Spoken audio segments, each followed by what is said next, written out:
डंडौत बंदन अनक बार, सर्ब कला समरथ। डोलन ते राखो प्रभु, नानक ते कर हथ। उज बलबीर ब्रह्म सुख सागर, करत परत कह लेहो अंगुरिया। श्रवण ना सुरत नैन सुंदर नहीं, आरत द्वार रटत पिंगुरिया। जो हमारी बेद होती मेरे सतगुरा, साबिद तुम हर जानो आपे। हम रुलते फिरते कोई बात न पूछता, गुर सतगुर संग कीरे हम थापे। करहो कृपा सर्ब के दाते, एक रूप लेव लावहो। नानक की बेनंती हर पहे, अपना नाम जपावहो। हम अंधले ज्ञानहीन अज्ञानी, क्यों चालह मार्ग पंथा। हम अंधले का गुर अंचल तीजै, जन नानक चलह मिलंथा। बेसमार अथाह अगनत अतुलै, ज्यों बुलावहो त्यों नानक दास बोलै। ज्यों बुलावहो त्यों नानक दास बोलै।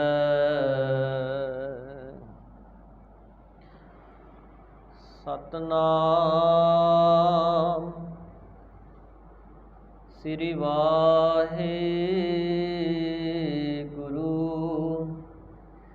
साहिब जी।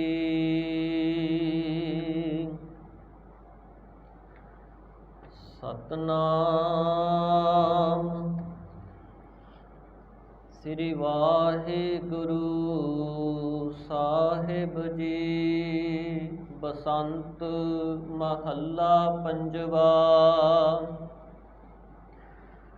हटवाणी धन माल हाट कीत, जुआरी जुए माहे चीत। अमली जीवै अमल खाए, त्यों हर जन जीवै हर ध्याए।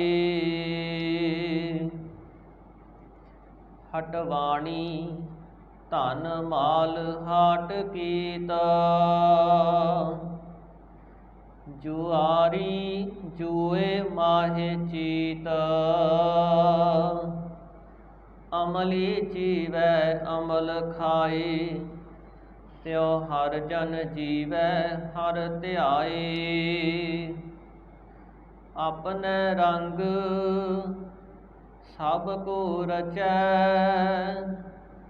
जित प्रभ लाया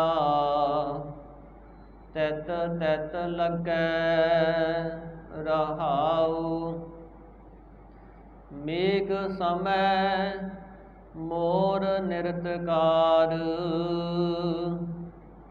चंद देख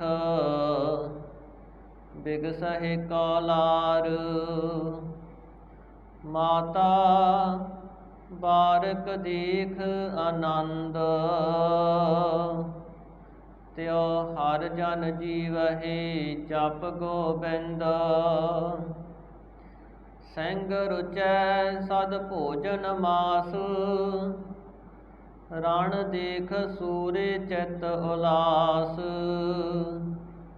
ਕਿਰਪਨ ਕੋ ਅਤ ਧਨ ਪਿਆਰ, ਹਰ ਜਨ ਕੋ ਹਰ ਹਰ ਆਧਾਰ।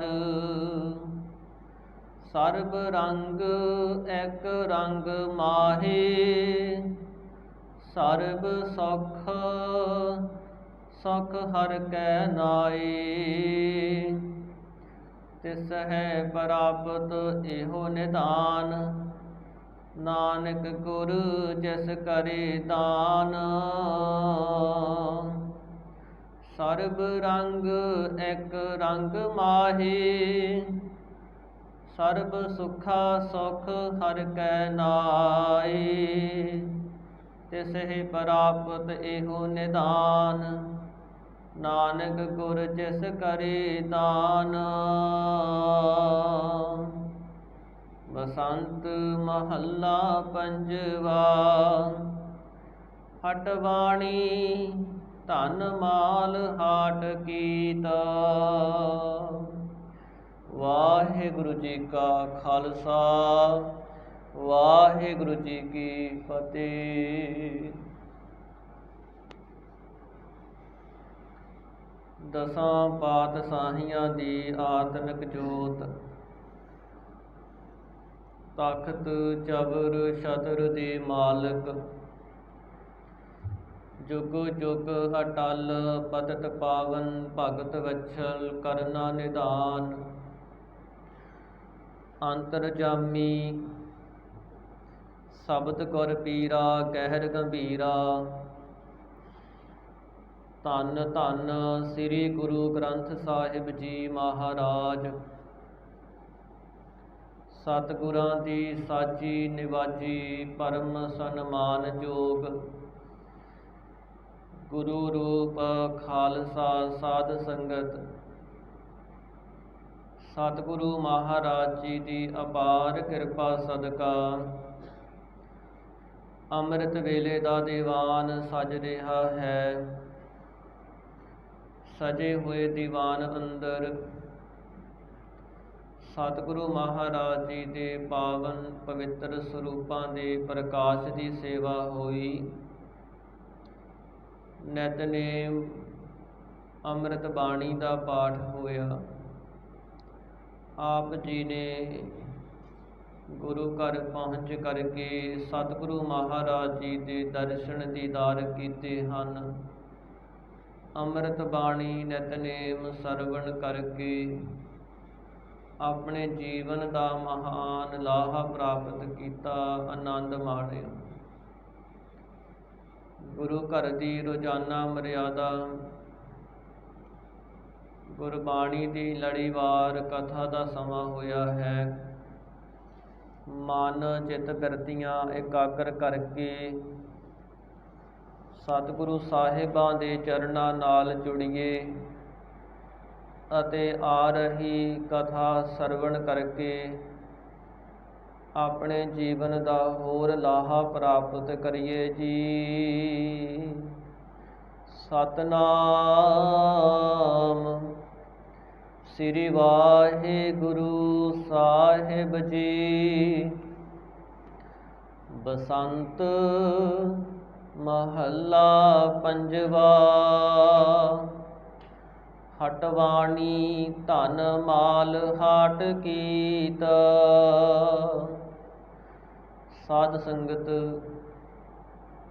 ਪੰਜਵੇਂ ਪਾਤਸ਼ਾਹ ਸ਼ਹੀਦਾਂ ਦੇ ਸਿਰਤਾਜ, ਸ਼ਾਂਤੀ ਦੇ ਪੁੰਜ, ਬਾਣੀ ਕੇ ਬੋਹਿਤ, ਧੰਨ ਧੰਨ ਸ੍ਰੀ ਗੁਰੂ ਅਰਜਨ ਦੇਵ ਮਹਾਰਾਜ ਬਸੰਤ ਰਾਗ ਅੰਦਰ ਉਪਦੇਸ਼ ਬਖਸ਼ਿਸ਼ ਕਰਦੇ ਹਨ।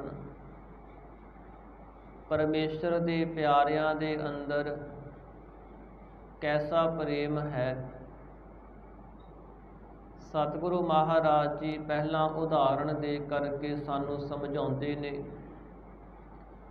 ਹਟਵਾਣੀ ਧਨ ਮਾਲ ਹਾਟ ਕੀਤ। ਜਿਵੇਂ ਹੱਟੀ ਦੇ ਉੱਪਰ ਇੱਕ ਦੁਕਾਨਦਾਰ ਵੀਰ ਧਨ ਨੂੰ ਜਮ੍ਹਾਂ ਕਰਦਾ ਹੈ, ਕਈ ਤਰ੍ਹਾਂ ਦੀਆਂ ਸਮੱਗਰੀਆਂ ਪਦਾਰਥਾਂ ਨੂੰ ਜਮ੍ਹਾਂ ਕਰਕੇ ਰੱਖਦਾ ਹੈ।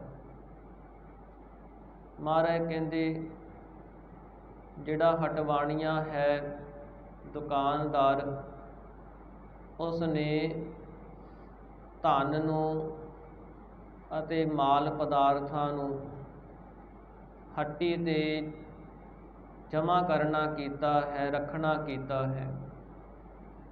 ਕਈ ਵਾਰ ਉਧਾਰ ਪਸ਼ੂ ਡੰਗਰ ਲੈ ਕਰਕੇ ਵੀ ਉਹਨਾਂ ਨੂੰ ਕੋਲੇ ਰੱਖ ਲੈਂਦੇ ਨੇ, ਉਹਨਾਂ ਦੇ ਬਦਲੇ ਸੌਦਾ ਦੇ ਦਿੰਦੇ ਨੇ। ਇਸ ਤਰ੍ਹਾਂ ਹਟਵਾਣੀਆਂ ਨੇ ਆਪਣੇ ਕੋਲ ਧਨ ਅਤੇ ਪਦਾਰਥ ਹੱਟੀ 'ਤੇ ਜਮ੍ਹਾਂ ਕੀਤੇ ਹੁੰਦੇ ਨੇ, ਰੱਖੇ ਹੁੰਦੇ ਨੇ। ਜਿਹੜੇ ਪਰਮਾਤਮਾ ਦੇ ਪਿਆਰੇ ਹਨ, ਉਹ ਵੀ ਸਾਧ ਸੰਗਤ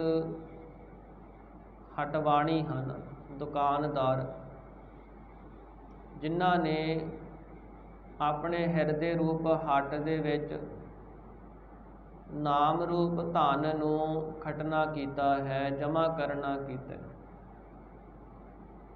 ਇਹੋ ਧਨ ਅਖੁੱਟ ਨਾ ਨਿਖੁੱਟੈ ਨਾ ਜਾਏ, ਪੂਰੈ ਸਤਿਗੁਰ ਦੀਆ ਦਿਖਾਏ। ਇਹ ਨਾਮ ਰੂਪ ਧਨ ਨਾ ਹੀ ਕਦੇ ਮੁੱਕਦਾ ਹੈ, ਨਾ ਹੀ ਖਤਮ ਹੁੰਦਾ ਤੇ ਨਾ ਹੀ ਕਿਤੇ ਜਾਂਦਾ। ਗੁਰਮੁਖਾਂ ਨੇ ਸਰਵਣ ਕਰਨਾ, ਮੰਨਣ ਕਰਨਾ, ਨਿਧਿਆਸਨ ਕਰਨਾ, ਇਹ ਮਾਲ ਪਦਾਰਥ ਆਪਣੇ ਹਿਰਦੇ ਰੂਪ ਹੱਟੀ 'ਤੇ ਜਮ੍ਹਾਂ ਕਰਨਾ ਕੀਤੇ ਹਨ।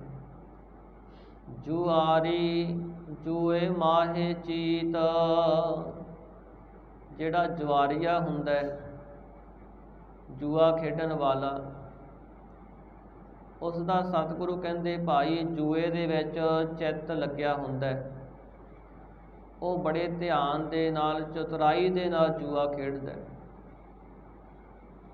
ਇਸ ਤਰ੍ਹਾਂ ਹੀ ਜਿਹੜੇ ਪਰਮੇਸ਼ਰ ਦੇ ਪਿਆਰੇ ਨੇ, ਉਹਨਾਂ ਨੇ ਇਸ ਸੰਸਾਰ ਰੂਪ ਜੂਏ ਦੇ ਵਿੱਚ ਵਾਹਿਗੁਰੂ ਦੇ ਨਾਲ ਹੀ ਆਪਣਾ ਚਿੱਤ ਜੋੜਿਆ ਹੋਇਆ ਹੈ। ਅਮਲੀ ਜੀਵੈ ਅਮਲ ਖਾਏ।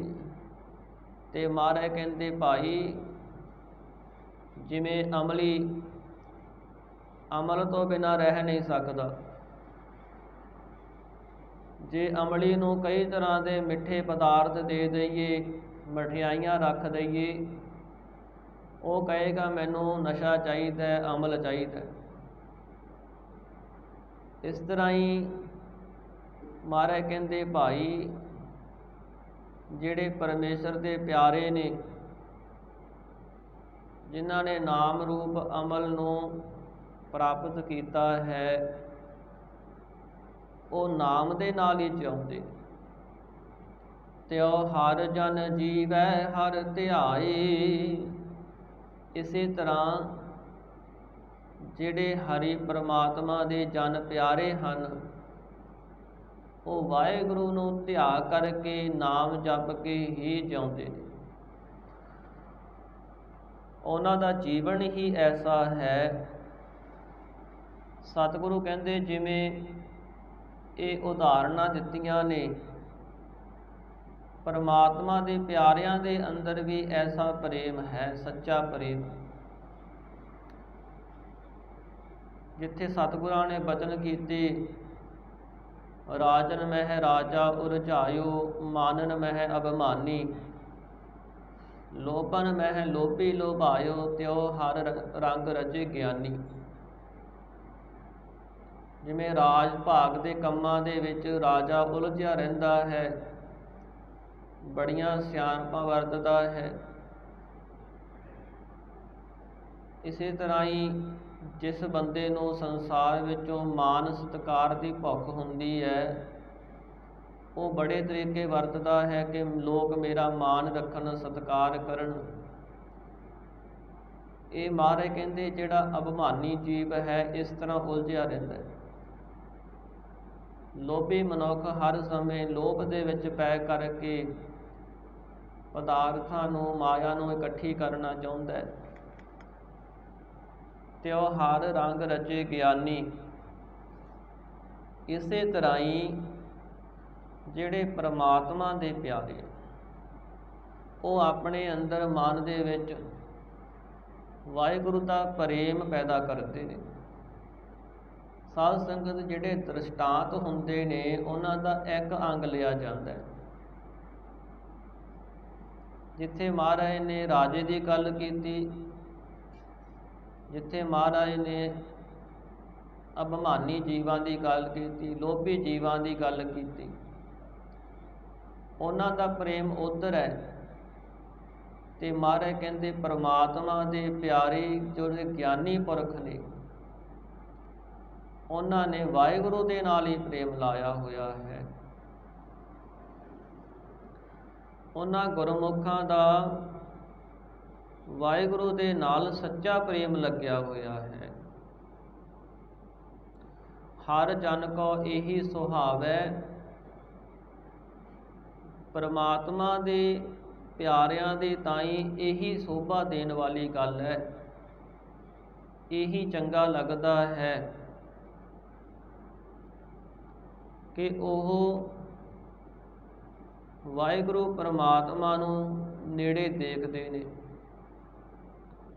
ਤੇ ਸਤਿਗੁਰਾਂ ਦੀ ਹਰ ਸਮੇਂ ਸੇਵਾ ਕਰਦੇ। ਹਰ ਕੀਰਤਨ ਹੀ ਤ੍ਰਿਪਤਾਵੈ, ਤੇ ਵਾਹਿਗੁਰੂ ਪਰਮਾਤਮਾ ਦੇ ਕੀਰਤਨ ਦੇ ਵਿੱਚ ਹਰ ਸਮੇਂ ਤ੍ਰਿਪਤ ਹੋਏ ਰਹਿੰਦੇ। ਪੇਖ ਨਿਕਟ ਕਰ ਸੇਵਾ ਸਤਿਗੁਰੂ, ਹਰ ਕੀਰਤਨ ਹੀ ਤ੍ਰਿਪਤਾਵੈ। ਅਮਲਨ ਮਹਿ ਅਮਲੀ ਲੋਭਾਇਓ, ਭੂਮਨ ਭੂਮ ਪਿਆਰੀ,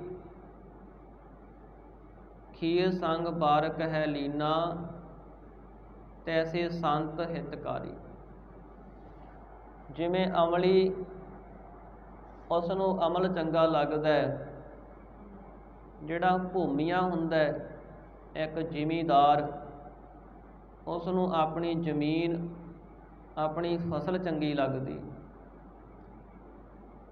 ਇੱਕ ਬੱਚੇ ਨੂੰ ਮਾਂ ਦੇ ਦੁੱਧ ਦੇ ਨਾਲ ਪ੍ਰੇਮ ਹੁੰਦਾ ਹੈ, ਪਰ ਮਹਾਰਾਜ ਕਹਿੰਦੇ ਜਿਹੜੇ ਸੰਤ ਨੇ, ਉਹਨਾਂ ਨੂੰ ਵਾਹਿਗੁਰੂ ਦਾ ਪ੍ਰੇਮ ਹੈ। ਪ੍ਰੇਮ ਦੀ ਗੱਲ ਕੀਤੀ, ਸਤਿਗੁਰੂ ਮਹਾਰਾਜ ਜੀ ਸੰਸਾਰ ਦੀਆਂ ਉਦਾਹਰਨਾਂ ਦੇ ਕੇ ਸਾਨੂੰ ਸਮਝਾਉਂਦੇ ਨੇ, ਭਾਈ ਤਿਉ ਹਰ ਜਨ ਜੀਵੈ ਹਰ ਧਿਆਏ। ਪਰਮਾਤਮਾ ਦੇ ਪਿਆਰੇ ਇਸ ਤਰ੍ਹਾਂ ਹੀ ਜਿਉਂਦੇ ਨੇ, ਵਾਹਿਗੁਰੂ ਨੂੰ ਧਿਆ ਕਰਕੇ, ਨਾਮ ਨੂੰ ਜਪ ਕਰਕੇ।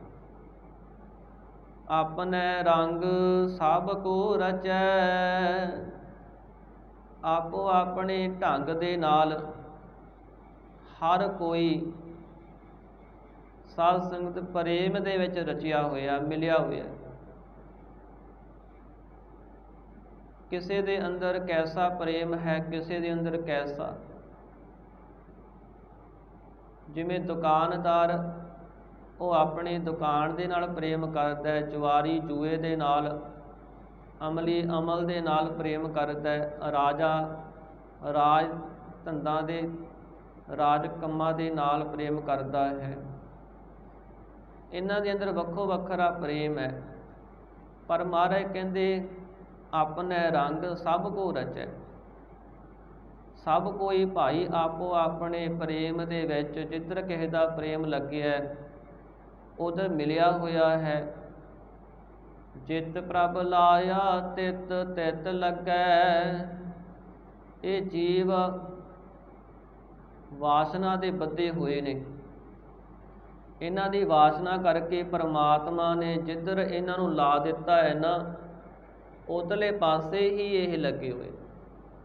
ਦੇਖੋ, ਅਸੀਂ ਸੰਸਾਰ ਵਿੱਚ ਹੀ ਦੇਖਦੇ ਹਾਂ, ਕਿਸੇ ਦੀ ਕੈਸੀ ਕਿਰਤ ਹੈ, ਕਿਸੇ ਦੀ ਕੈਸੀ ਕਿਰਤ ਹੈ। ਆਪੋ ਆਪਣੀ ਕਿਰਤ ਵਿੱਚ ਹਰ ਕੋਈ ਤਰੱਕੀ ਕਰਨਾ ਚਾਹੁੰਦਾ, ਸੁਖੀ ਹੋਣਾ ਚਾਹੁੰਦਾ ਹੈ। ਮਾਇਆ ਕਰਕੇ, ਪਦਾਰਥਾਂ ਕਰਕੇ। ਜਿੱਧਰਲੇ ਪਾਸੇ ਪਰਮਾਤਮਾ ਨੇ ਜਿਸ ਜੀਵ ਨੂੰ ਲਾ ਦਿੱਤਾ ਹੈ, ਉਹ ਆਪਣੀ ਵਾਸ਼ਨਾ ਕਰਕੇ ਲੱਗਿਆ ਹੋਇਆ।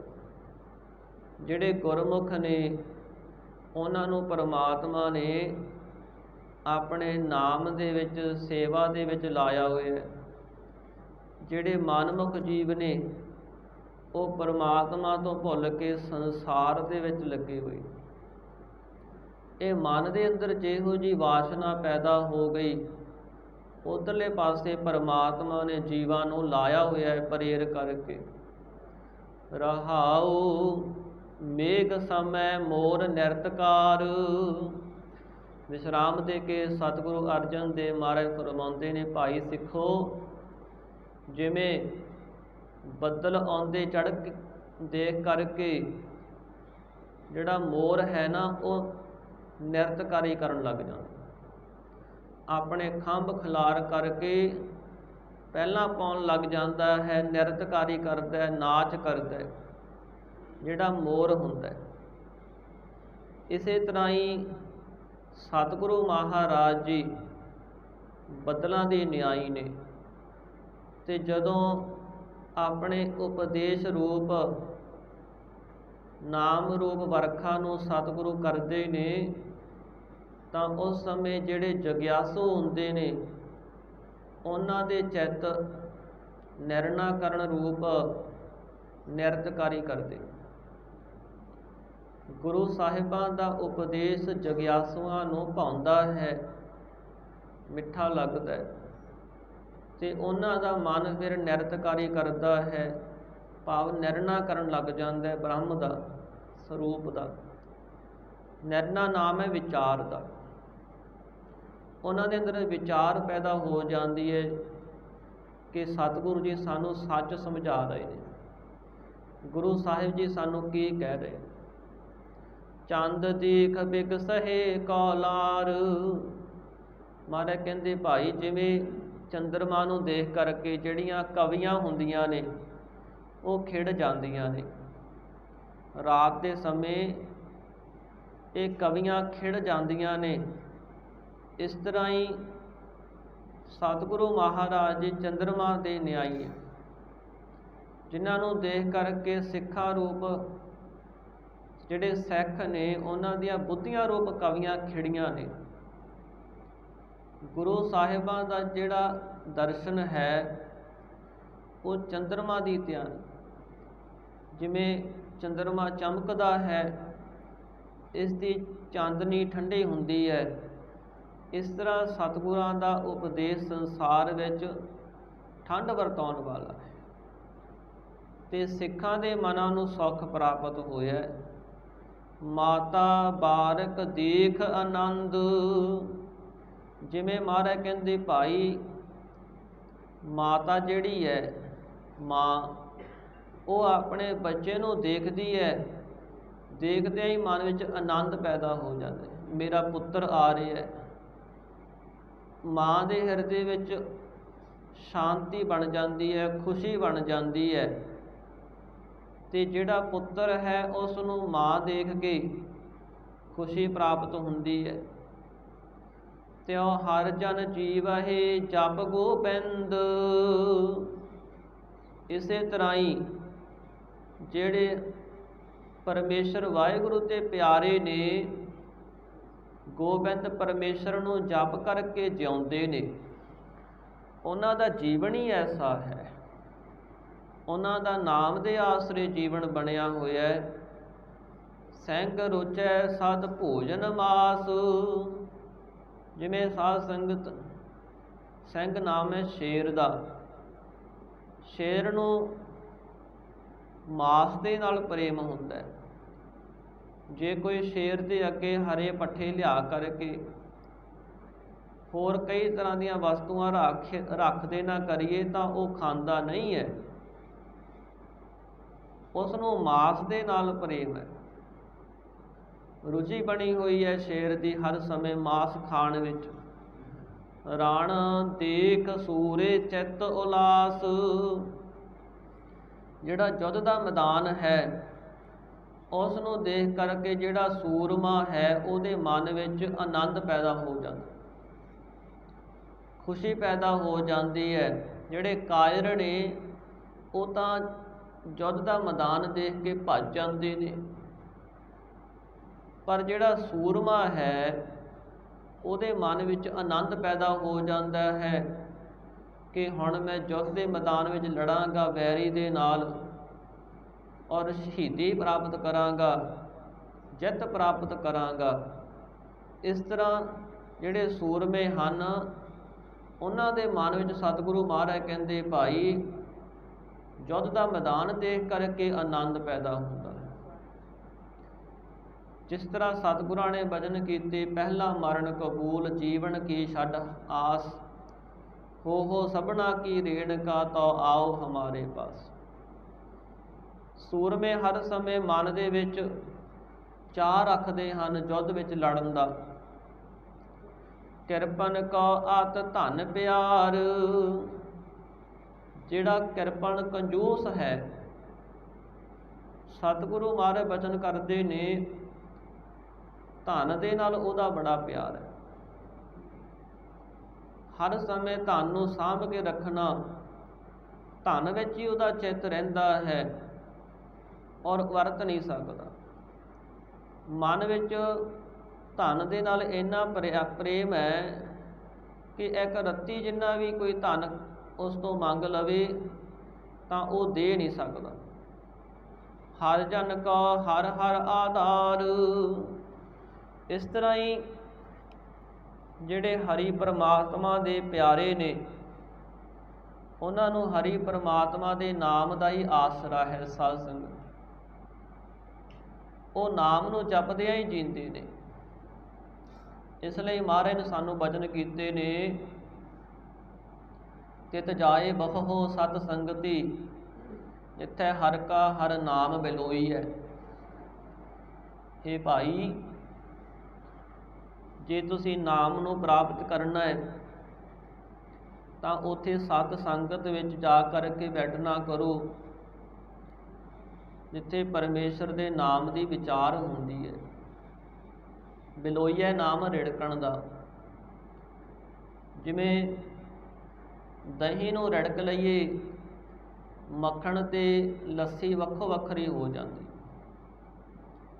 जिहड़ा मक्खन है उहदे विच घिओ हुंदा है और लस्सी है वो वाधू मन्नी जाती। इस तरह ही जदों शब्द नूं रिड़किया जाता है, सत झूठ की विचार हुंदी है, तां उस समय साध संगत सिद्धांत सामने आ जाता, निचोड़ प्राप्त हो जाता है। और संसार विच की है कि परमात्मा ही सत है। इसलिए सतगुरु बचन करते ने तित जाए बहु सत संगति, जिथे हर का हर नाम बिलोई है। सहजे ही हर तत लहो। हे भाई उथों सहजे ही तुहानू नाम रूप तत्त प्राप्त होवेगा। सहजे ही हर नाम लहो, हर तत्त ना कोई है। जिहड़ा परमात्मा दा नाम रूप तत्त है ना, इनू तुसीं गवाओगे नहीं, ये सहजे ही तुहानू प्राप्त हो जाएगा। नित जपिया हो हर हर दिन रात, हर दर कहट होई है। फिर दिन रात परमेश्वर के नाम नू सवास सवास करके जपना करो। क्यों? परमेश्वर का नाम हरि वाहिगुरू की दरगाह विच नाल निभदा है, जीव दे नाल चलदा है। और गुरमुखां ने नाम की ही विचार की है। हर जन को हर हर आधार। परमेश्वर के नाम का ही उन्होंने आधार बनया हुआ है, आसरा बनया हुआ है मन दे विच। क्योंकि साध संगत असी देखते हाँ जिहड़ा मन है ना वो संसार का ही आसरा चाहुंदा है। ਜੇ ਸੰਸਾਰ ਨੂੰ ਪਾਸੇ ਕਰਨ ਲੱਗ ਜਾਈਏ ਤੇ ਮਨ ਨੂੰ ਲੱਗਦਾ ਹੈ ਕਿ ਮੇਰਾ ਕੋਈ ਆਸਰਾ ਹੀ ਨਹੀਂ। ਸੰਸਾਰ ਦੇ ਵਿੱਚ ਭਾਵੇਂ ਮਾਇਆ ਹੈ, ਪਦਾਰਥ ਨੇ, ਘਰ ਹੈ, ਮਾਤਾ ਪਿਤਾ, ਰਿਸ਼ਤੇਦਾਰ, ਜਿੰਨੇ ਵੀ ਸੰਬੰਧ ਹਨ, ਜਦੋਂ ਜੀਵ ਇਹਨਾਂ ਨੂੰ ਝੂਠੇ ਸਿੱਧ ਕਰੇਗਾ ਤੇ ਮਨ ਵਿੱਚ ਕੋਈ ਆਸਰਾ ਨਹੀਂ ਰਹਿੰਦਾ। ਇਸ ਲਈ ਮਨ ਇਹਨਾਂ ਆਸਰਿਆਂ ਨੂੰ ਛੱਡਣਾ ਨਹੀਂ ਚਾਹੁੰਦਾ। ਪਰ ਜਿਹੜੇ ਗੁਰਮੁਖ ਨੇ ਉਹਨਾਂ ਨੇ ਹਰੀ ਨਾਮ ਨੂੰ ਆਪਣੇ ਜੀਵਨ ਦਾ ਆਸਰਾ ਬਣਾਇਆ ਹੋਇਆ। ਭਗਤ ਨਾਮਦੇਵ ਜੀ ਨੂੰ ਜਿਸ ਸਮੇਂ ਰਾਜੇ ਨੇ ਪਕੜ ਲੈਣਾ ਕੀਤਾ ਸੀ ਕਿ ਗਊ ਜਿਉਂਦੀ ਕਰ, ਭਗਤ ਜੀ ਦੀ ਮਾਂ ਚੱਲ ਕੇ ਆਈ, ਕਿਹਾ ਪੁੱਤਰ ਤੈਨੂੰ ਰਾਜਾ ਇਹ ਕਹਿ ਰਿਹਾ ਵੀ ਜੇ ਤੂੰ ਰਾਮ ਰਾਮ ਛੱਡ ਕੇ ਖੁਦਾ ਖੁਦਾ ਕਹਿਣ ਲੱਗ ਜੇ ਨਾ ਤਾਂ ਤੈਨੂੰ ਇਹ ਛੱਡ ਦੇਵੇਗਾ, ਤੈਨੂੰ ਇਹ ਮਾਰੇਗਾ ਨਹੀਂ, ਦੁੱਖ ਨਹੀਂ ਦੇਵੇਗਾ, ਤੇ ਤੂੰ ਰਾਮ ਛੱਡ ਕੇ ਖੁਦਾ ਖੁਦਾ ਕਹਿਣ ਲੱਗ ਜਾ। ਉਸ ਸਮੇਂ ਭਗਤ ਜੀ ਕਹਿਣ ਲੱਗੇ ਮਾਂ ਤੂੰ ਸਹੀ ਸਿੱਖਿਆ ਨਹੀਂ ਦੇ ਰਹੀ। ਜੇ ਤੂੰ ਮੈਨੂੰ ਇਹ ਗੱਲ ਕਹਿਣੀ ਹੈ ਨਾ ਤਾਂ ਫਿਰ ਮੇਰੀ ਵੀ ਗੱਲ ਸੁਣ, ਤੂੰ ਮੇਰੀ ਮਾਂ ਨਹੀਂ ਹੈ। ਨਾ ਹੋ ਤੇਰਾ ਪੂੰਗੜਾ ਨਾ ਤੂੰ ਮੇਰੀ ਮਾਈ, ਪੈਂਟ ਪੜੈ ਤੋ ਹਰ ਗੁਣ ਗਾਏ। ਭਗਤ ਨਾਮਦੇਵ ਜੀ ਦੀ ਮਾਤਾ ਕਹਿਣ ਲੱਗੀ ਰਾਮ ਛੋੜ ਕੀ ਨਾ ਭਜੇ ਖੁਦਾਏ, ਤੂੰ ਰਾਮ ਸ਼ਬਦ ਨੂੰ ਛੱਡ ਕੇ ਖੁਦਾ ਖੁਦਾ ਕਿਉਂ ਨਹੀਂ ਕਹਿ ਰਿਹਾ। ਤਾਂ ਭਗਤ ਜੀ ਕਹਿੰਦੇ ਮਾਂ ਭਾਵੇਂ ਖੁਦਾ ਵੀ ਪਰਮਾਤਮਾ ਦਾ ਨਾਮ ਹੀ ਹੈ, ਰਾਮ ਵੀ ਉਸ ਦਾ ਹੀ ਨਾਮ ਹੈ, ਪਰ ਇਹ ਧੱਕੇ ਨਾਲ ਕਹਾਉਣਾ ਚਾਹੁੰਦੇ ਨੇ ਤੇ ਮੈਂ ਪ੍ਰੇਮ ਦੇ ਨਾਲ ਨਾਮ ਜਪਦਾ। ਮੈਂ ਇਹਨਾਂ ਦਾ ਧੱਕਾ ਨਹੀਂ ਸਹਾਂਗਾ, ਇਹਨਾਂ ਦਾ ਜ਼ੁਲਮ ਨਹੀਂ ਸਹਾਂਗਾ। ਇਸ ਤਰ੍ਹਾਂ ਸਾਧ ਸੰਗਤ ਜਿਹੜੇ ਪਰਮਾਤਮਾ ਦੇ ਪਿਆਰੇ ਨੇ ਉਹ ਨਾਮ ਨਾਲ ਪ੍ਰੇਮ ਕਰਦੇ, ਨਾਮ ਕਰਕੇ ਉਹ ਸਾਰੇ ਸੁੱਖ ਸਾਰੇ ਸੰਬੰਧ ਵੀ ਪਾਸੇ ਕਰ ਦਿੰਦੇ। ਤੇ ਉਹ ਹਰ ਜਨ ਜੀਵਹਿ ਜਪ ਗੋਬਿੰਦ, ਪਰਮਾਤਮਾ ਦੇ ਪਿਆਰੇ ਇਸ ਤਰ੍ਹਾਂ ਹੀ ਜਿਉਂਦੇ ਨੇ। ਮਹਾਰਾਜ ਕਹਿੰਦੇ ਭਾਈ ਸਰਬ ਰੰਗ ਇੱਕ ਰੰਗ ਮਾਹੇ, ਜੋ ਪਰਮਾਤਮਾ ਹੈ ਨਾ ਸਾਰੇ ਰੰਗਾਂ ਵਿੱਚ ਹੈ। ਦੁਨੀਆ ਅੰਦਰ ਭਾਵੇਂ ਕੋਈ ਪ੍ਰੇਮ ਹੈ, ਭਾਵੇਂ ਦੁਸ਼ਮਣੀ ਹੈ, ਭਾਵੇਂ ਵੈਰ ਹੈ, ਭਾਵੇਂ ਸ਼ਤਰੂ ਹੈ, ਭਾਵੇਂ ਮਿੱਤਰ ਹੈ, ਹਰ ਰੰਗ ਜਿੱਥੇ ਪ੍ਰੇਮ ਬਣਿਆ ਹੋਇਆ ਉੱਥੇ ਪਰਮਾਤਮਾ ਹੈ। ਪਰ ਜਿਹੜੇ ਪ੍ਰਭੂ ਦੇ ਪਿਆਰੇ ਨੇ ਉਹ ਇੱਕ ਰੰਗ ਵਿੱਚ ਰਹਿੰਦੇ ਨੇ। ਇੱਕ ਰੰਗ ਵਿੱਚ ਰਹਿਣ ਕਰਕੇ, ਉਹਨਾਂ ਦਾ ਇੱਕ ਪ੍ਰੇਮ ਵਿੱਚ ਰਹਿਣ ਕਰਕੇ ਸਾਰਿਆਂ ਦੇ ਅੰਦਰ ਪ੍ਰੇਮ ਹੁੰਦਾ ਹੈ। ਸਰਬ ਰੰਗ ਇੱਕ ਰੰਗ ਮਾਹੇ, ਮਹਾਰਾਜ ਕਹਿੰਦੇ ਇੱਕ ਪ੍ਰੇਮ ਦੇ ਵਿੱਚ ਹੀ ਭਾਈ ਸਾਰੇ ਆਨੰਦ ਨੇ, ਸਾਰੇ ਸੁੱਖ ਨੇ, ਸਾਰੇ ਹੀ ਰੰਗ ਆ ਜਾਂਦੇ ਨੇ। ਸਰਬ ਸੁੱਖਾ ਸੁੱਖ ਹਰਿ ਕੈ ਨਾਏ, ਕਿਉਂਕਿ ਸਾਰੇ ਸੁੱਖਾਂ ਵਿੱਚੋਂ ਜਿਹੜਾ ਸੁੱਖ ਹੈ ਨਾ ਹਰੀ ਵਾਹਿਗੁਰੂ ਦੇ ਨਾਮ ਜਪਣ ਕਰਕੇ ਹੁੰਦਾ ਹੈ।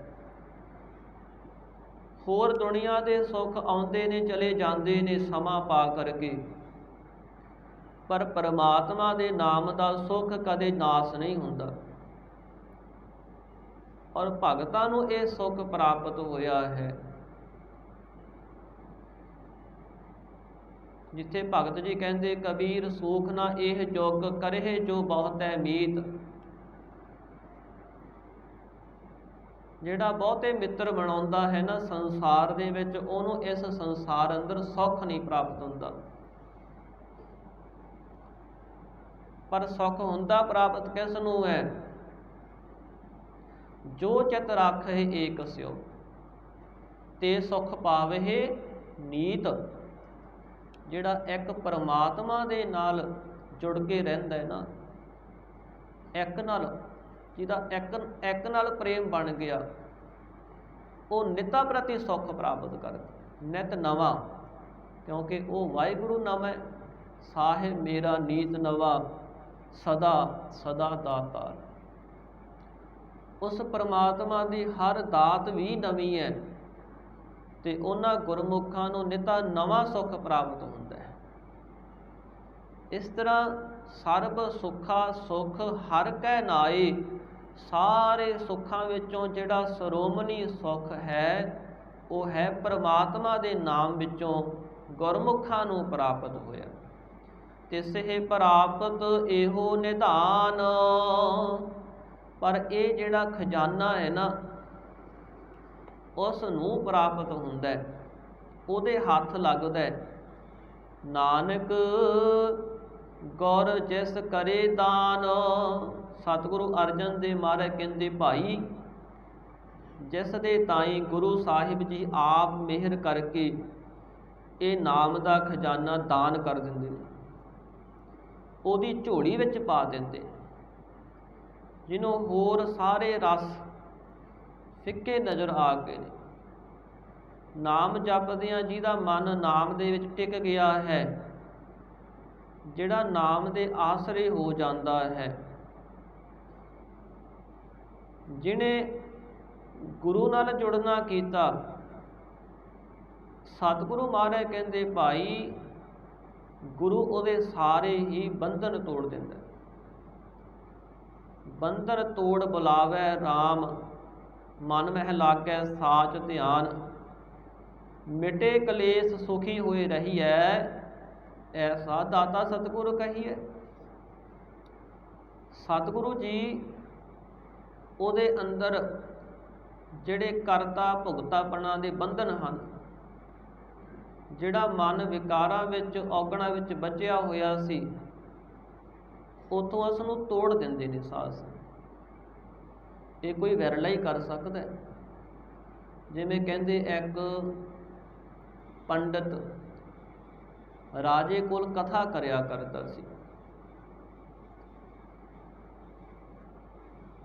ਇਸ ਨਾਲ ਇੱਕ ਹੋਰ ਪੰਡਤ ਨੇ ਈਰਖਾ ਕੀਤੀ ਤੇ ਰਾਜੇ ਨੂੰ ਕਿਹਾ ਵੀ ਜਿਹੜਾ ਇਹ ਪੰਡਤ ਹੈ, ਇੰਨਾ ਸਮਾਂ ਹੋ ਗਿਆ ਤੇਰੇ ਕੋਲ ਕਥਾ ਕਰਦਿਆਂ ਨੂੰ, ਤੈਨੂੰ ਇਹ ਤਾਂ ਗਿਆਨ ਨਹੀਂ ਕਰਾ ਸਕਿਆ। ਤੂੰ ਇਹਨੂੰ ਕਹਿ ਮੈਨੂੰ ਗਿਆਨ ਕਰਾ, ਜਿਹੜੀ ਮੈਨੂੰ ਤੂੰ ਕਥਾ ਸੁਣਾਉਣਾ ਉਹਦਾ ਮੈਨੂੰ ਅਸਲ ਸੁੱਖ ਪ੍ਰਾਪਤ ਹੋਵੇ। ਤੇ ਜਦੋਂ ਰਾਜੇ ਨੇ ਜਿਹੜਾ ਪੰਡਤ ਕਥਾ ਕਰਦਾ ਸੀ ਉਹਨੂੰ ਕੋਲੇ ਬੁਲਾਇਆ ਔਰ ਕਿਹਾ, ਭਾਈ ਤੂੰ ਮੈਨੂੰ ਗਿਆਨ ਕਰਾ। ਉਸ ਸਮੇਂ ਪੰਡਤ ਕਹਿਣ ਲੱਗਿਆ, ਜੀ ਮੈਂ ਤਾਂ ਰੋਜ਼ਾਨਾ ਤੁਹਾਨੂੰ ਕਥਾ ਸੁਣਾਉਣਾ, ਤੇ ਕਥਾ ਵਿੱਚ ਇਹ ਵੀ ਆਉਂਦਾ ਹੈ ਕਿ ਜਿੰਨਾ ਸਮਾਂ ਪਰਮਾਤਮਾ ਦਾ ਸਿਮਰਨ ਨਾ ਕਰੀਏ, ਭਜਨ ਨਾ ਕਰੀਏ, ਉਹਨਾਂ ਸਮਾਂ ਬੰਧਨ ਨਹੀਂ ਟੁੱਟਦੇ। ਰਾਜਾ ਕਹਿੰਦਾ, ਮੈਂ ਤੈਨੂੰ ਸਮਾਂ ਦਿੰਦਾ, ਸਿਰਫ ਇੱਕ ਹਫ਼ਤਾ। ਇੱਕ ਹਫ਼ਤੇ ਦੇ ਵਿੱਚ ਜੇ ਤੂੰ ਮੈਨੂੰ ਗਿਆਨ ਨਾ ਕਰਵਾਇਆ ਤੇ ਇੰਨੇ ਸਮੇਂ ਤੋਂ ਜਿਹੜਾ ਤੂੰ ਮੇਰੇ ਰਾਜ ਭਾਗ ਵਿੱਚ ਰਹਿ ਕੇ ਧਨ ਦੌਲਤ ਪਦਾਰਥ ਮੈਥੋਂ ਲਏ ਨੇ, ਸਾਰੇ ਖੋਹ ਲਵਾਂਗਾ। ਇਸ ਤਰ੍ਹਾਂ ਉਹਨੂੰ ਸਮਾਂ ਦੇ ਦਿੱਤਾ। ਤੇ ਕੀ ਹੋਇਆ ਸਾਧ ਸੰਗਤ, ਇਹ ਬੜਾ ਉਦਾਸ ਹੋ ਗਿਆ। ਆਪਣੇ ਘਰ ਤੋਂ ਬਾਹਰ ਜਾ ਕਰਕੇ ਸੋਚੀ ਜਾਵੇ ਤੇ ਮਨ ਬੜਾ ਉਦਾਸ। 5 ਦਿਨ ਬਤੀਤ ਹੋ ਗਏ ਪਰ ਕੋਈ ਇਹਨੂੰ ਤਰੀਕਾ ਨਾ ਮਿਲਿਆ। ਇਹਨੇ ਬੜੀ ਸੋਚ ਵਿਚਾਰ ਕੀਤੀ, ਮਨ ਬੜਾ ਉਦਾਸ ਹੋ ਗਿਆ। ਨਗਰ ਤੋਂ ਬਾਹਰ ਇਕਾਂਤ ਵਿੱਚ ਬੈਠਾ ਸੀ, ਇੱਕ ਮਹਾਂਪੁਰਖ ਲੰਘੇ ਜਾ ਰਹੇ ਨੇ। ਉਹਨਾਂ ਨੇ ਪੁੱਛਿਆ, ਪੁਰਖਾ ਕੀ ਗੱਲ ਹੈ, ਤੂੰ ਇੰਨਾ ਉਦਾਸ ਕਿਉਂ ਬੈਠਾ ਹੈ? ਇਹਨੇ ਦੱਸਿਆ, ਜੀ ਮੈਂ ਫਲਾਣੇ ਰਾਜੇ ਦੇ ਕੋਲ ਕਥਾ ਕਰਦਾ ਸੀ, ਇੰਨਾ ਸਮਾਂ ਹੋ ਗਿਆ, ਪਰ ਰਾਜਾ ਹੁਣ ਮੈਨੂੰ ਕਹਿੰਦਾ ਹੈ ਕਿ ਮੈਨੂੰ ਗਿਆਨ ਕਰਾ, ਪਰ ਤੁਸੀਂ ਦੱਸੋ ਵੀ ਗਿਆਨ ਇਸ ਤਰ੍ਹਾਂ ਕਿਵੇਂ ਹੋ ਜਾਵੇ? ਜੇ ਤਾਂ ਉਹ ਕੋਈ ਮਿਹਨਤ ਕਰੇ ਫੇਰ ਹੀ ਗਿਆਨ ਹੋ ਸਕਦਾ ਹੈ ਨਾ। ਤਾਂ ਉਸ ਸਮੇਂ ਮਹਾਂਪੁਰਖ ਕਹਿਣ ਲੱਗੇ, ਭਾਈ ਕੋਈ ਗੱਲ ਨਹੀਂ, ਅਸੀਂ ਇਸ ਪ੍ਰਸ਼ਨ ਦਾ ਉੱਤਰ ਰਾਜੇ ਨੂੰ ਦੇਵਾਂਗੇ, ਤੂੰ ਸਾਨੂੰ ਨਾਲ ਲੈ ਕੇ ਚੱਲੇ। ਸਮਾਂ ਨਿਯਤ ਸੀ। ਇਸ ਨੇ ਕਿਹਾ, ਮਹਾਂਪੁਰਖੋ, ਰਾਜੇ ਨੇ 1 ਹਫ਼ਤੇ ਬਾਅਦ ਆਉਣ ਵਾਸਤੇ ਕਿਹਾ। ਤਾਂ ਉਸ ਸਮੇਂ ਸਾਧ ਸੰਗਤ ਮਹਾਂਪੁਰਖ ਇਸ ਦੇ ਨਾਲ ਗਏ ਦਰਬਾਰ ਦੇ ਵਿੱਚ। ਰਾਜੇ ਨੇ ਪੁੱਛਿਆ, ਜੀ ਮੈਨੂੰ ਗਿਆਨ ਕਰਾਓ। ਮਹਾਂਪੁਰਖ ਕਹਿਣ ਲੱਗੇ, ਰਾਜਨ, ਜੇ ਤੂੰ ਮੈਨੂੰ ਸਿਰਫ 10 ਮਿੰਟ ਵਾਸਤੇ ਆਪਣਾ ਰਾਜ ਭਾਗ ਸੌਂਪ ਦੇਵੇਂ, ਤਾਂ ਸਿਰਫ 10 ਮਿੰਟ ਵਾਸਤੇ ਫਿਰ ਮੈਂ ਤੈਨੂੰ ਇਹ ਗਿਆਨ ਕਰਾ ਸਕਦਾ। ਰਾਜਾ ਕਹਿਣ ਲੱਗਾ, ਜੀ 7 ਵਚਨ। ਉਸ ਸਮੇਂ ਰਾਜਾ ਤਖਤ ਤੋਂ ਹੇਠਾਂ ਆ ਗਿਆ ਤੇ ਮਹਾਂਪੁਰਖ ਤਖਤ ਤੇ ਜਾ ਕੇ ਬੈਠ ਗਏ। ਬੈਠਦਿਆਂ ਹੀ ਅਹਿਲਕਾਰਾਂ ਨੂੰ ਕਿਹਾ ਵੀ ਦੋਵਾਂ ਨੂੰ ਰੱਸਿਆਂ ਦੇ ਨਾਲ ਬੰਨ੍ਹ ਦਿਓ ਚੰਗੀ ਤਰ੍ਹਾਂ। ਤਾਂ ਉਸ ਸਮੇਂ ਸਾਧ ਸੰਗਤ ਉਸ ਪੰਡਤ ਨੂੰ ਵੀ ਚੰਗੀ ਤਰ੍ਹਾਂ ਰੱਸਿਆਂ ਦੇ ਨਾਲ ਹੱਥ ਪੈਰ ਬੰਨ੍ਹ ਦਿੱਤੇ, ਨੂੜ ਦਿੱਤਾ, ਮੁਸ਼ਕਾਂ ਬੰਨ੍ਹ ਦਿੱਤੀਆਂ ਤੇ ਰਾਜੇ ਦੀਆਂ ਮੁਸ਼ਕਾਂ ਬੰਨ੍ਹੀਆਂ ਗਈਆਂ। ਤੇ ਮਹਾਂਪੁਰਖ ਪੰਡਤ ਨੂੰ ਕਹਿਣ ਲੱਗੇ ਵੀ ਪੰਡਤਾ, ਰਾਜੇ ਦੀਆਂ ਮੁਸ਼ਕਾਂ ਖੋਲ੍ਹ ਦੇ। ਪੰਡਤ ਨੇ ਬੜੇ ਹੱਥ ਪੈਰ ਹਿਲਾਏ, ਪਰ ਉਹ ਆਪ ਬੰਨ੍ਹਿਆ ਹੋਇਆ ਸੀ। ਕਹਿਣ ਲੱਗਾ, ਜੀ ਮੈਂ ਤਾਂ ਆਪ ਬੰਨ੍ਹਿਆ, ਮੈਂ ਕਿਵੇਂ ਖੋਲ੍ਹ ਸਕਦਾ? ਰਾਜੇ ਨੂੰ ਕਿਹਾ, ਰਾਜਨ ਤੁਸੀਂ ਖੋਲ੍ਹ ਦਿਓ ਪੰਡਤ ਦੀਆਂ ਮੁਸ਼ਕਾਂ। ਰਾਜਾ ਕਹਿਣ ਲੱਗਾ, ਜੀ ਮੈਂ ਕਿਵੇਂ ਖੋਲ੍ਹ ਸਕਦਾ? ਮੇਰੇ ਤਾਂ ਆਪ ਹੱਥ ਪੈਰ ਚੰਗੀ ਤਰ੍ਹਾਂ ਬੰਨ੍ਹੇ ਹੋਏ ਆ, ਹਾਲੇ ਹਿੱਲਿਆ ਹੀ ਨਹੀਂ ਜਾਂਦਾ। ਤਾਂ ਉਸ ਸਮੇਂ ਮਹਾਂਪੁਰਖਾਂ ਨੇ ਆਪ ਹੇਠਾਂ ਉਤਰ ਕੇ ਦੋਹਾਂ ਦੇ ਰੱਸੇ ਖੋਲ੍ਹ ਦਿੱਤੇ ਤੇ ਫਿਰ ਰਾਜੇ ਨੂੰ ਸਮਝਾਇਆ ਵੀ ਰਾਜਨ, ਇਹ ਪੰਡਤ ਖੁਦ ਬੰਧਨਾਂ ਵਿੱਚ ਬੱਝਿਆ ਹੋਇਆ ਹੈ, ਇਹਨੂੰ ਵੀ ਬੰਧਨ ਪਏ ਹੋਏ ਨੇ, ਤੈਨੂੰ ਵੀ ਬੰਧਨ ਪਏ ਹੋਏ ਨੇ। ਬੰਧਨਾਂ ਤੋਂ ਮੁਕਤ ਉਹੀ ਕਰਾ ਸਕਦਾ ਹੁੰਦਾ ਜਿਹੜਾ ਬੰਧਨਾਂ ਤੋਂ ਮੁਕਤ ਹੋਵੇ। ਜੀਵ ਨੂੰ ਜੰਮਣ ਮਰਨ ਦੇ ਕਰਮਾਂ ਦੇ ਬੰਧਨ ਪਏ ਹੋਏ ਨੇ, ਪਰ ਇਹ ਤਦੋਂ ਹੀ ਮੁਕਤ ਹੋ ਸਕਦਾ ਹੈ ਜੇ ਉਸ ਦੀ ਸ਼ਰਨ ਵਿੱਚ ਜਾਵੇ ਜਿਹੜਾ ਬੰਧਨਾਂ ਤੋਂ ਮੁਕਤ ਹੈ। ਇਸ ਲਈ ਤੈਨੂੰ ਅਸੀਂ ਦੱਸਦੇ ਹਾਂ ਵੀ ਤੂੰ ਪੂਰਨ ਸਤਿਗੁਰਾਂ ਦੀ ਸ਼ਰਨ ਗ੍ਰਹਿਣ ਕਰ। ਪੂਰਨ ਸਤਿਗੁਰੂ ਬੰਧਨਾਂ ਤੋਂ ਮੁਕਤ ਹੁੰਦੇ ਨੇ ਔਰ ਆਪਣੇ ਸਿੱਖਾਂ ਦੇ ਤਾਈਂ ਮੁਕਤ ਕਰਾ ਦਿੰਦੇ ਨੇ। ਇਸ ਤਰ੍ਹਾਂ ਸਾਧ ਸੰਗਤ ਸਤਿਗੁਰੂ ਮਹਾਰਾਜ ਕਿਰਪਾ ਰਹਿਮਤ ਕਰਦੇ ਨੇ। ਬੰਧਨ ਤੋੜ ਬੁਲਾਵੇ ਰਾਮ, ਮਨ ਮਹਿ ਲਾਗੈ ਸਾਚ ਧਿਆਨ। ਬੰਧਨਾਂ ਦਾ ਟੁੱਟਣਾ ਕੀ ਹੈ? ਗੁਰੂ ਨਾਲ ਜੁੜਿਆਂ ਸਾਡਾ ਧਿਆਨ ਸੱਚ ਨਾਲ ਜੁੜ ਜਾਵੇ। ਜਿਵੇਂ ਅਸੀਂ ਮਾਇਆ ਦੀਆਂ ਗੱਲਾਂ ਕਰਦੇ ਹਾਂ, ਸਾਡੀ ਉੱਠਣੀ ਬੈਠਣੀ ਕਿਸ ਤਰ੍ਹਾਂ ਦੀ ਹੈ, ਸਾਡੇ ਅੰਦਰਲੇ ਵਿਚਾਰ ਕਿਸ ਤਰ੍ਹਾਂ ਦੇ ਨੇ। ਜਦੋਂ ਅਸੀਂ ਗੁਰੂ ਦੀ ਸ਼ਰਨ ਵਿੱਚ ਆਵਾਂਗੇ ਤਾਂ ਇਹ ਬਦਲ ਜਾਣਗੇ। ਸਾਨੂੰ ਝੂਠ ਬੋਲਣਾ, ਨਿੰਦਿਆ ਕਰਨੀ, ਛਲ ਕਰਨਾ, ਧੋਖਾ ਕਰਨਾ ਇਹ ਚੰਗਾ ਨਹੀਂ ਲੱਗੇ। ਜਦੋਂ ਗੁਰੂ ਨੇ ਅੰਦਰੋਂ ਬੰਧਨ ਖੋਲ੍ਹ ਦਿੱਤੇ ਫਿਰ ਸੱਚ ਬੋਲਣਾ ਇਹ ਚੰਗਾ ਲੱਗਦਾ ਹੈ। ਫਿਰ ਗੁਰਮੁਖਾਂ ਦਾ ਗੁਣਾਂ ਵਾਲਾ ਸੁਭਾਅ ਹੋ ਜਾਂਦਾ ਹੈ। ਜਦੋਂ ਸਤਿਗੁਰੂ ਜੀ ਅੰਦਰੋਂ ਬੰਧਨ ਖੋਲ੍ਹ ਦਿੰਦੇ ਨੇ ਤਾਂ ਮਨ ਆਪਣੇ ਸਰੂਪ ਦੀ ਪਛਾਣ ਕਰਦਾ ਹੈ। ਇਹ ਸੰਸਾਰੀ ਵਿਚਾਰਾਂ ਛੱਡ ਦਿੰਦਾ। ਜਿਹੜੀਆਂ ਅੰਦਰ ਸੰਸਾਰ ਦੀਆਂ ਵਿਚਾਰਾਂ ਚੱਲਦੀਆਂ ਨੇ ਨਾ, ਮਾਇਆ ਦੀਆਂ ਗੱਲਾਂ, ਇਨਸਾਨ ਬੈਠਾ ਹੁੰਦਾ ਹੈ ਔਰ ਮਾਇਆ ਦੀਆਂ ਸੋਚਾਂ ਵਿੱਚ ਇਸ ਤਰ੍ਹਾਂ ਰੁੜਦਾ ਹੈ ਕਿ ਕਈ ਘੰਟੇ ਬਤੀਤ ਹੋ ਜਾਂਦੇ। ਕਹਿੰਦਾ ਵੀ ਮੈਂ ਤਾਂ ਸੋਚਦਿਆਂ ਇੰਨਾ ਸਮਾਂ ਬਤੀਤ ਕਰ ਦਿੰਦਾ। ਪਰ ਇਹ ਸੋਚਾਂ ਸੱਤ ਤਾਂ ਨਹੀਂ ਹਨ, ਪਰ ਇਹਨਾਂ ਤੋਂ ਸਤਿਗੁਰੂ ਜੀ ਛਡਾਉਂਦੇ ਨੇ। ਜਿਹੜਾ ਮਨ ਇਹਨਾਂ ਵਿੱਚ ਬੱਝਿਆ ਹੋਇਆ ਹੈ, ਵਿਕਾਰਾਂ ਵਿੱਚ ਬੱਝਿਆ ਹੋਇਆ ਹੈ, ਉਸ ਨੂੰ ਸਤਿਗੁਰੂ ਛਡਾਉਣ ਵਾਲੇ ਨੇ। ਬੰਧਨ ਤੋੜ ਬੁਲਾਵੇ ਰਾਮ, ਮਨ ਮਹਿ ਲਾਗੈ ਸਾਚ ਧਿਆਨ। ਮਿਟੇ ਕਲੇਸ਼ ਸੁਖੀ ਹੋਈ ਰਹੀ ਹੈ। ਉਹਨਾਂ ਦੇ ਕਲੇਸ਼ ਝਗੜੇ ਮਿਟ ਜਾਂਦੇ ਨੇ। ਉਹ ਜੀਵਨ ਮੁਕਤ ਹੋ ਜਾਂਦੇ ਨੇ। ਐਸਾ ਦਾਤਾ ਸਤਿਗੁਰ ਕਹੀਐ। ਸਤਿਗੁਰੂ ਜੀ ਐਸੀ ਦਾਤ ਦੇਣ ਵਾਲੇ ਦਾਤੇ ਨੇ। ਔਰ ਉਹਨਾਂ ਗੁਰਮੁਖਾਂ ਦੇ ਤਾਈਂ ਮਹਾਰਾਜ ਕਹਿੰਦੇ ਆਪ ਸਤਿਗੁਰੂ ਇਹ ਦਾਤ ਬਖਸ਼ਿਸ਼ ਕਰਦੇ ਨੇ। ਤਿਸਹਿ ਪ੍ਰਾਪਤ ਇਹੋ ਨਿਧਾਨ, ਨਾਨਕ ਗੁਰ ਜਿਸ ਕਰੇ ਦਾਨ। ਉਹਨੂੰ ਇਹ ਖਜ਼ਾਨਾ ਪ੍ਰਾਪਤ ਹੋ ਜਾਂਦਾ ਆਪਣੇ ਜੀਵਨ ਅੰਦਰ, ਜਿਸ ਨੂੰ ਸਤਿਗੁਰਾਂ ਨੇ ਇਹ ਦਾਨ ਬਖਸ਼ਿਆ ਹੈ, ਦਾਤ ਬਖਸ਼ੀ ਹੈ। ਅਸੀਂ ਵੀ ਐਸਾ ਜੀਵਨ ਬਣਾਈਏ, ਗੁਰਬਾਣੀ ਵਾਲਾ ਜੀਵਨ ਬਣਾਈਏ, ਗੁਰਬਾਣੀ ਨੂੰ ਆਪਣੇ ਜੀਵਨ ਦਾ ਆਧਾਰ ਬਣਾਈਏ। ਬਾਣੀ ਪੜ੍ਹਦੇ ਵੀ ਹਾਂ, ਬਾਣੀ ਦੀ ਵਿਚਾਰ ਕਰੋ, ਗੁਰਬਾਣੀ ਅਨੁਸਾਰ ਚੱਲੋ, ਨਾਮ ਨੂੰ ਆਪਣੇ ਜੀਵਨ ਦਾ ਆਸਰਾ ਬਣਾਓ, ਤਾਂ ਕਿ ਲੋਕ ਤੇ ਪਰਲੋਕ ਦੋਹੇ ਸੁਖੀ ਹੋ ਸਕੇ। ਸਤਿਗੁਰੂ ਸਾਰਿਆਂ ਤੇ ਰਹਿਮਤ ਕਿਰਪਾ ਕਰਨ। ਸਮਾਪਤੀ ਹੈ ਜੀ। ਹੋਈਆਂ ਭੁੱਲਾਂ ਚੁੱਕਾਂ ਦੀ ਗੁਰੂ ਰੂਪ ਖਾਲਸਾ ਸਾਧ ਸੰਗਤ ਮਾਫੀ ਬਖਸ਼ਦੇ ਨੀ, ਅੱਗੇ ਵਾਸਤੇ ਸਮੱਤ ਬਖਸ਼ਣੀ।